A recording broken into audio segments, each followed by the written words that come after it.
Okay, so you make it through the process of selling a home, right? Or buying a home, and basically you have a closing set up on a date and a time, a specific date and time. So how do you prepare for that closing date? So I want to actually break this down. So as a home buyer, you would essentially have your check ready for whatever funds you need to bring, right? You have that check. If you need to bring a down payment amount and then your closing cost amount, you would bring that in the form of a cashier's check, or you would actually have the funds wired to the title company.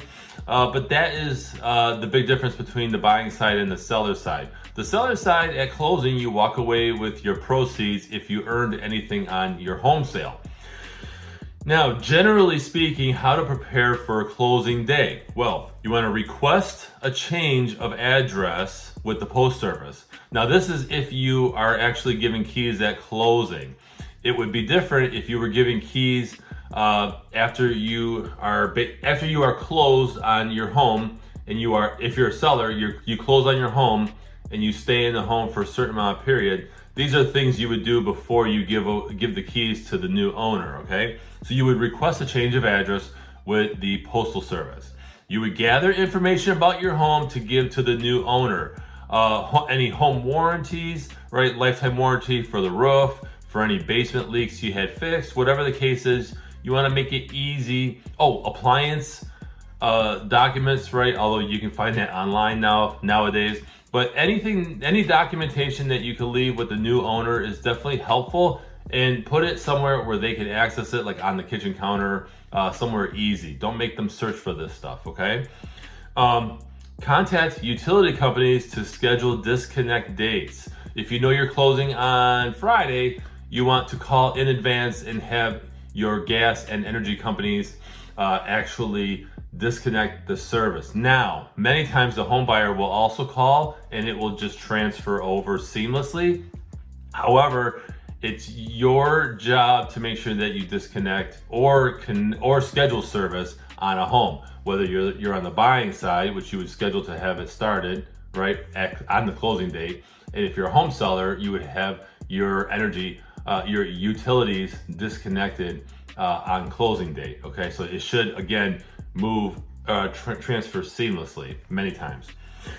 Make sure the home is clean. Check all your cabinets, right? Closets for forgotten items. You want to make sure that you go, especially in the cabinets on the bottom part of your kitchen counter, right? You want to look all the way deep in there and make sure that you didn't forget something that you want.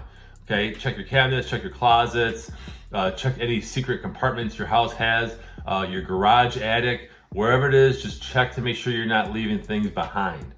And then the last one is leave any keys in garage door openers. Now, obviously, have one key for the new owner, or as a home buyer, make sure you're getting at least one key.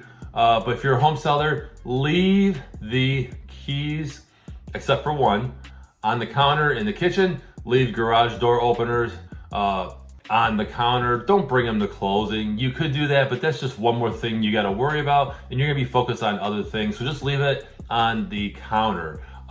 If you have a key to the mailbox, leave that on the counter, and just let them know, hey, we left the additional keys on the counter.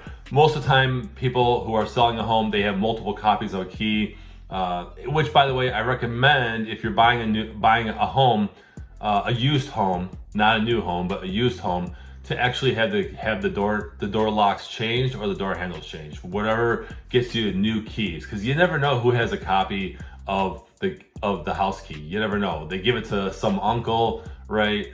Whoever, some aunt, whatever. They might be crazy. Okay, so you want to make sure that you just have your key locks changed. So these are our tips on how to actually prepare for closing day. I hope you found this episode valuable. Go ahead and follow me on social media. Oh, by the way, share your thoughts in the comments about this episode. Just in general, what did you think? And I really appreciate you guys watching this episode, and I'll see you next week.